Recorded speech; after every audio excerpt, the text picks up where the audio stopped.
Welcome back to episode 2। दूसरे episode में आपका स्वागत है जो कि रोबोटिक सर्जरी के बारे में है। So uncancering cancer conversation with doctor Nitin Singhal के साथ हम बात करेंगे इस एपिसोड में रोबोटिक सर्जरी के बारे में। तो ओके, इससे ज़्यादा नहीं खींच सकता, तो ठीक है सर। तो रोबोटिक सर्जरी जब मैं इस पर रिसर्च कर रहा था तो पहला क्वेश्चन जैसे एक लेमैन लैंग्वेज बच्चे के दिमाग में आता है, सेम मेरे भी दिमाग में आ रहा है। एक्चुअली मुझे पूछना था कि रोबोटिक सर्जरी क्या एक्चुअली रोबोट परफॉर्म करते हैं, ह्यूमन परफॉर्म नहीं करते? अगर एक्चुअल में ह्यूमन परफॉर्म नहीं करते तो वो तो फिर मैं भी कंसल्ट कर सकता हूँ कि आजा तुझे रोबोटिक सर्जरी इतना चार्ज लूँगा, आजा मैं रोबोट से करवाऊंगा। इज इट मतलब ऐसा है? अगर ऐसा होगा तो अपने को जगह एक्सचेंज करनी पड़ेगी, मुझे तुम्हारी जगह पे बैठना पड़ेगा। जोक्स अपार्ट, सो ये जो आपने पूछा ये आपका नहीं, काफ़ी लोगों का ये भ्रम रहता है कि जब रोबोटिक सर्जरी की बात करते हैं तो रोबोटिक सर्जरी में रोबोट सर्जरी करता है। कुछ लोग इसे अच्छी तरीके से देखते हैं कि हाँ रोबोट करेगा तो एडवांस टेक्निक है, उसको एक स्टेटस सिंबल की तरह लेते हैं कि हाँ रोबोटिक सर्जरी बहुत अच्छी होगी। दूसरे लोग उसको डरते भी हैं कि अरे रोबोट में वायरस आ गया है, कल को खराब कर देगा मेरी सर्जरी को। तो है ना, दोनों तरह के पहलू आते हैं। बट दोनों लोगों के लिए एक इम्पॉर्टेंट अनाउंसमेंट कि रोबोट ऐसा कुछ नहीं करता। रोबोट बेसिकली एक इंस्ट्रूमेंट है जिसको कंट्रोल करने का पूरा जिम्मा मेरे पास एज अ सर्जन मेरे हाथ में रहता है। अब एग्जांपल के तौर पे मैं अगर आपको दूं, क्रिकेट बैट क्रिकेट प्लेयर के हाथ में होता है एंड दो प्लेयर्स जो प्लेयर जो होते हैं उसको कैसे इस्तेमाल करेंगे उस पर डिपेंड करता है कि वो आप क्या उसका रिजल्ट आएगा। तो सेम इसी तरह से रोबोट जो है एक सिस्टम है जो मेरे को हेल्प करेगा सर्जरी करने में, खुद वो सर्जरी नहीं कर सकता। तो फिर तो मतलब पहले तो लेप्रोस्कोपी की हो गया, मतलब आप ही अगर परफॉर्म कर रहे हो तो जब तक मुझे पता है लेप्रोस्कोपी की समथिंग के जो डॉक्टर कैंसर सर्जन होते हैं वही कैंसर निकालने का, काटने का वो सब प्रोसेस करते हैं, ठीक है? तो वही सर्जरी ही नहीं हुआ, मतलब क्या डिफरेंस क्या रहा फिर? सो सारी सर्जरी, कैंसर सर्जरी चाहे वो ओपन हो यानी कि ट्रेडिशनल जो तरीका है या लैप्रोस्कोपी या रोबोटिक हो, तीनों के अंदर करने वाला मैं ही रहूँगा सर्जन, मैं ही सारी सर्जरी को परफॉर्म करने वाला हूँ। फ़र्क कहाँ रहता है? लैप्रोस्कोपिक सर्जरी के अंदर ट्रेडिशनल सर्जरी जो हम कहते हैं इसे, उसमें लंबा चीरा रहता है एंड बड़े चीरे के साथ हम लोग उसको ऑपरेशन करते हैं। लैप्रोस्कोपी और रोबोटिक सर्जरी के अंदर जो मिनिमल इन्वेजिव सर्जरी कहलाता है या आम भाषा में लोग इसे लेज़र भी बोलते हैं, तो बेसिकली इस सर्जरी के अंदर जो इंसिजन का साइज है वो छोटे हो जाते हैं एंड छोटे चीज़ों के साथ हम इस सर्जरी को परफॉर्म करते हैं। लैप्रोस्कोपिक सर्जरी के अंदर हम खड़े होकर लैप्रोस्कोपिक इंस्ट्रूमेंट से सर्जरी को परफॉर्म करते हैं एंड रोबोटिक सर्जरी के अंदर रोबोटिक एक आर्म्स रहते हैं जो अंदर जाके सर्जरी करते हैं, उसको कंट्रोल करने के लिए कंसोल होता है जहां मैं बैठ के उसको कंट्रोल करता हूं। सो अब प्रैक्टिकली ये तो गया टेक्निकल डिफरेंस रोबोटिक और लैप्रोस्कोपिक के अंदर। अब पेशेंट को इससे क्या मतलब? सो अगेन उनको समझाने के लिए लैप्रोस्कोपिक और रोबोटिक सर्जरी दोनों मिनिमल इन्वेजिव टेक्निक है, लेकिन रोबोटिक सर्जरी लैप्रोस्कोपिक से ज़्यादा एडवांस वर्जन है इस so called minimal invasive technique का, क्योंकि इसमें स्पेशल इंस्ट्रूमेंट्स रहते हैं। इन स्पेशल इंस्ट्रूमेंट्स के थ्रू एंड स्पेशल कैमरा के थ्रू जो मुझे दिखाई देता है वो 10 गुना ज़्यादा मैग्नीफाइड विजन मुझे मिलता है।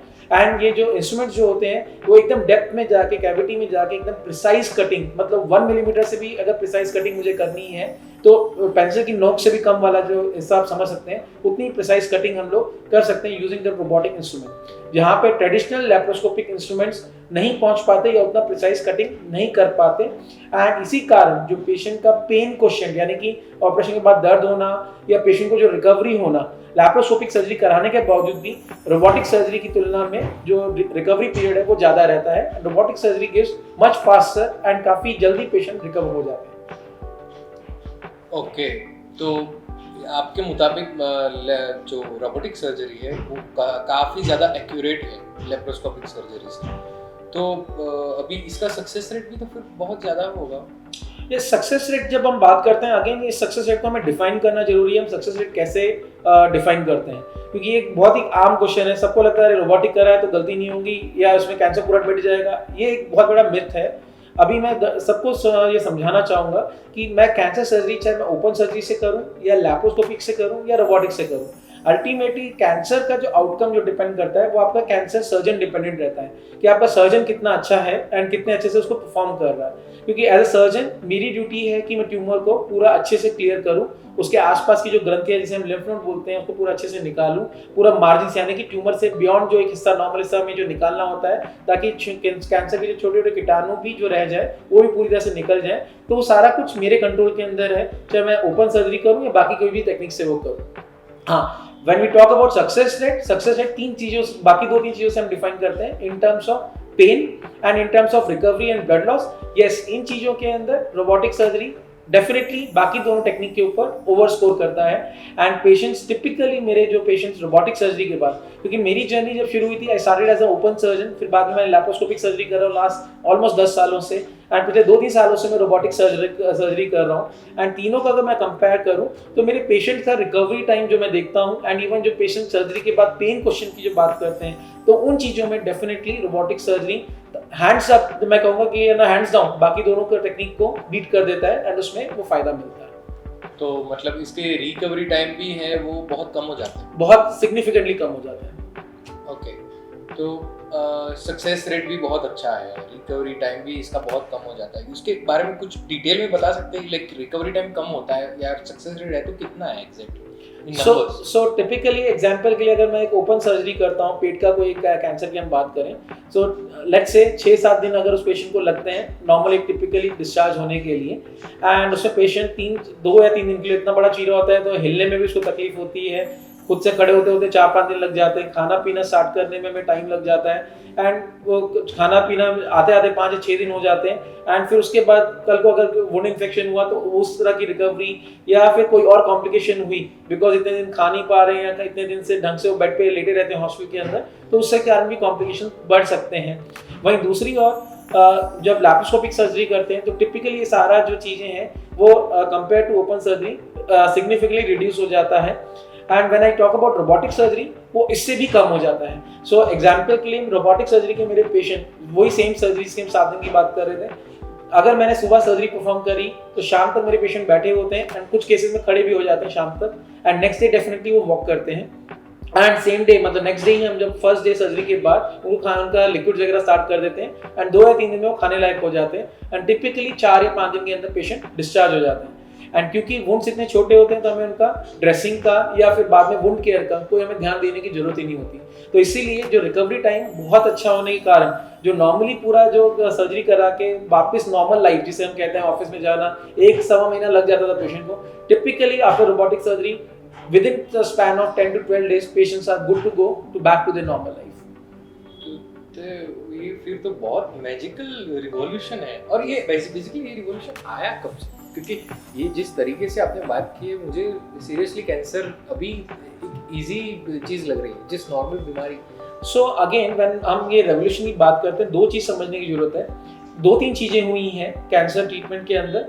पहला, कैंसर का better understanding, better anaesthesia techniques आए तो जिसके कारण जो कैंसर सर्जरीज पर से जो पहले के कंपैरिजन जो लोगों को डर लगता था अरे चीरा लगाया तो कैंसर फैल जाएगा या तकलीफ हो जाएगी, तो एक तो वो चीज़ कम हो गई है पहले से।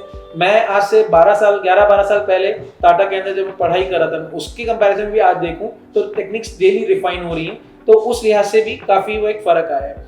देन जब मैं टाटा में था तब रोबोटिक सर्जरी आ गया था हमारे टाइम पे, जब मेरे लास्ट ईयर जब था टाटा के अंदर, एंड लैप्रोस्कोपिक सर्जरीज भी होती थी लेकिन वो गिनी चुनी होती थी बिकॉज लैप्रोस्कोपिक सर्जरी का एक लर्निंग का बहुत लंबा होता है, उसकी बहुत सारी लिमिटेशंस होती हैं। कल को लैप्रोस्कोपिक आपने स्टार्ट किया एंड कई बार फिर उसको कन्वर्ट करने का यानी चीरा दे के कंप्लीट करने की जरूरत पड़ जाती है, तो जो पर्पस होता है लैप्रोस्कोपिक सर्जरी का वो डिफीट हो जाता है। तो ये सारी चीज़ों के कारण उतना रेवोल्यूशनाइज नहीं हो पाया था।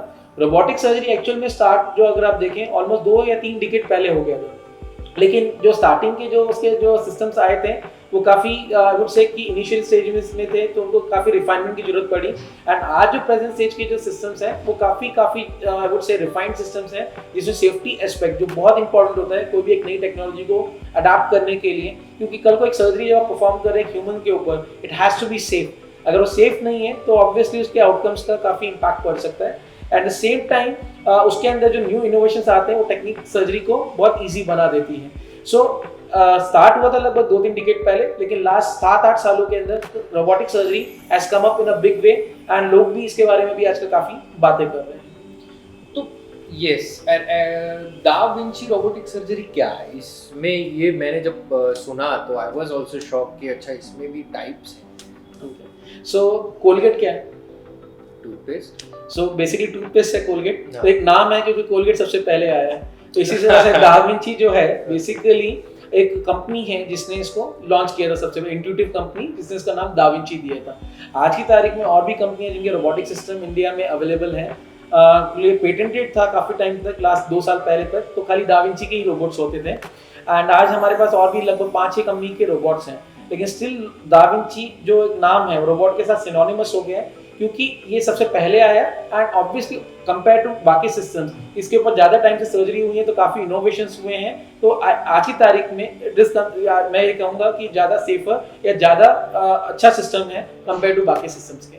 Okay, that's great. आपका कोई स्पेसिफिक केस के बारे में बता सकते हैं जिसमें आपने रोबोटिक सर्जरी परफॉर्म की? ऑब्वियसली आपने बोला कि आप कितने सालों से कर रहे हो, लेकिन ऐसा केस जिसमें कॉम्प्लेक्सिटीज बहुत थी, चैलेंजेस भी बहुत थे, आपको उस चीज़ को परफॉर्म करने के बाद आपको बहुत गर्व है बिकॉज ऑफ अच्छे रिजल्ट और पेशेंट की रिकवरी? सो बहुत सारे केसेस हैं बिकॉज एवरी वीक हम लोग कुछ रोबोटिक सर्जरीज करते हैं, सम number of robotic surgeries.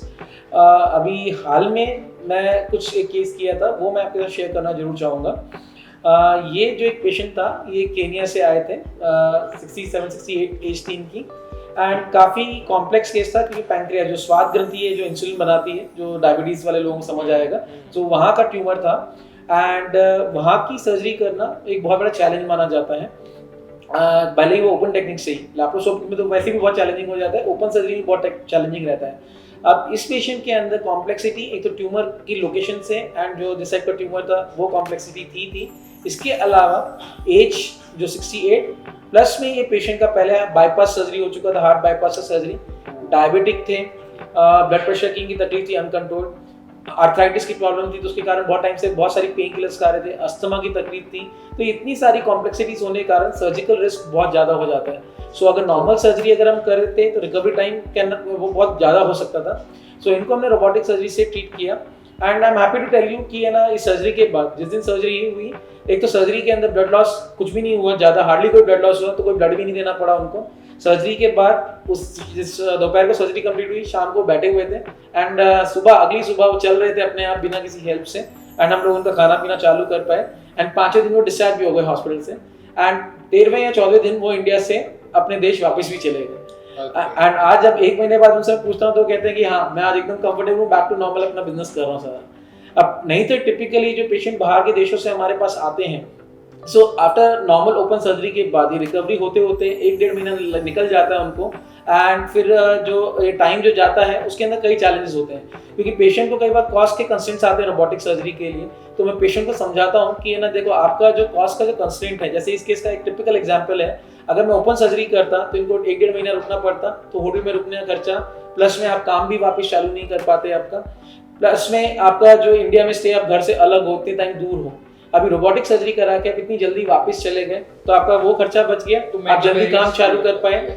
Hospital का जो आपका लेंथ ऑफ स्टे कम हो गया तो आपका वो खर्चा एंड दवाइयों का खर्चा बच गया, तो इन अ वे कहीं ना कहीं वो कंपनसेट हो जाता है एंड क्वालिटी ऑफ लाइफ आपकी अफेक्ट नहीं होती। तो ये केस काफी हद तक दर्शाता है कि हाँ robotic surgery quality of life, cancer जैसी एक मेजर बीमारी के लिए भी पेशेंट के लिए क्वालिटी ऑफ लाइफ, क्योंकि आज की फास्ट पेस लाइफ में हर कोई चाहता है कि ना मुझे कहीं रुकना ना पड़े, बस चलते जाओ, ठीक है। तो ये केस के थ्रू मैं ये बताना चाहूँगा कि हाँ रोबोटिक सर्जरी एक अच्छा माध्यम है ये करने के लिए। तो मतलब इस केस से पता चला कि पेशेंट की तरफ एक तरफ खाई थी और एक तरफ कुआ, और फिर भी आपने बचा लिया, तो दैट्स ग्रेट। कौन से कैंसर हैं और बॉडी पार्ट्स हैं जिसमें ये रोबोटिक सर्जरी परफॉर्म कर सकते हैं?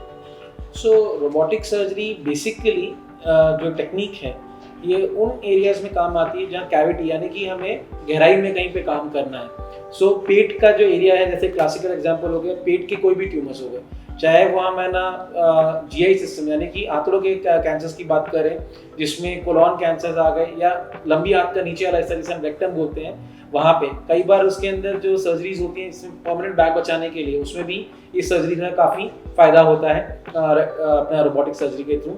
इसके अलावा इवन अपना पेट के कैंसर्स, अंग नली के कैंसर्स जो होते हैं, जिसको हम बहुत ही छोटे चीरों से इसको कर सकते हैं। साथ में इवन आपने सुना जैसे कि पैंक्रियास, स्वाद ग्रंथि के कैंसर्स एंड अपना कुछ लीवर कैंसर्स के अंदर भी इस पद्धति का इस्तेमाल किया जा सकता है। नेक्स्ट आते हैं, हम बात करते हैं स्त्रियों से रिलेटेड कैंसर्स के अंदर।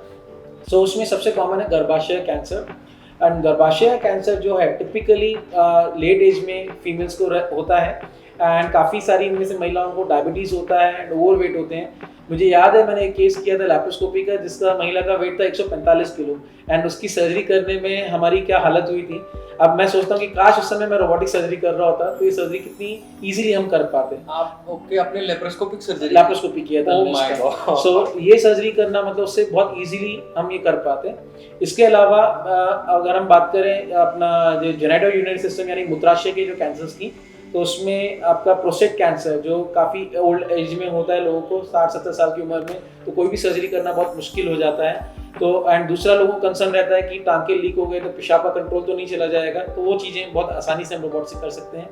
फिर किडनी के कैंसर, जहाँ पे आज की तारीख में एज ए कैंसर सर्जन हम सिर्फ किडनी निकालना नहीं चाहते, बचाना भी चाहते हैं। सो उसमें काफ़ी सक्षम है रोबोटिक सर्जरी, एंड काफ़ी कॉम्प्लेक्स कैंसर में भी हम किडनी बचा पाते हैं। पेशाब की थैली के कैंसर, जिसमें हम नई पेशाब की थैली भी बना पाते हैं रोबोटिक सर्जरी के थ्रू। इसके अलावा जो छाती के कैंसर्स हैं, जिसमें फेफड़ों के कैंसर्स आ गए या कोई भी अन्य कैंसर्स, उसमें ये काफ़ी कारगर है। एंड कुछ कैंसर्स जैसे कि ब्रेस्ट कैंसर्स और हेड नेक कैंसर्स, लोग आते हैं कई बार सुन के रोबोटिक सर्जरी का, तो मेरे से पूछते हैं कि सर क्या इसमें भी रोबोटिक सर्जरी हो जाएगी? तो उनके लिए आंसर ये है कि जैसे मैंने स्टार्टिंग में कहा कि रोबोटिक सर्जरी एक गहराई में जो चीज़ें उनके लिए है, जो छाती यानी कि स्तन के कैंसर है, जो मुंह के कैंसर है, नॉर्मली हमारा हाथ और जो हमारी आंखें जो हैं बहुत इजीली उस एरिया को एसेस कर सकती हैं, तो वहाँ पे रोबोटिक सर्जरी इतनी कारगर या इंपॉर्टेंट नहीं है। लेकिन इसके बावजूद कुछ हेड नेक कैंसर्स में रोबोटिक सर्जरी का रोल आ रहा है, एंड वहाँ पे रोबोटिक सर्जरी यूज़ की जा सकती है। तो इन शॉर्ट अगर मैं इसको कॉम्प्लेक्स ना करते हुए बोलूँ, तो कहीं पे भी जो आपका एब्डोमेन यानी कि पेट में कहीं पे भी या छाती में कहीं पे भी अगर ट्यूमर है, तो वहाँ पे इस तकनीक का उपयोग कर सकते हैं। तो कॉम्प्लेक्स जगह, कॉम्प्लेक्स चीजें जहाँ पर कैंसर है, तब ये रोबोटिक सर्जरी। बिकॉज प्रैक्टिकली इसका फायदा क्या है कि नॉर्मल देखिए हाथ जो है, मेरे को जानने के लिए कुछ तो जगह चाहिए।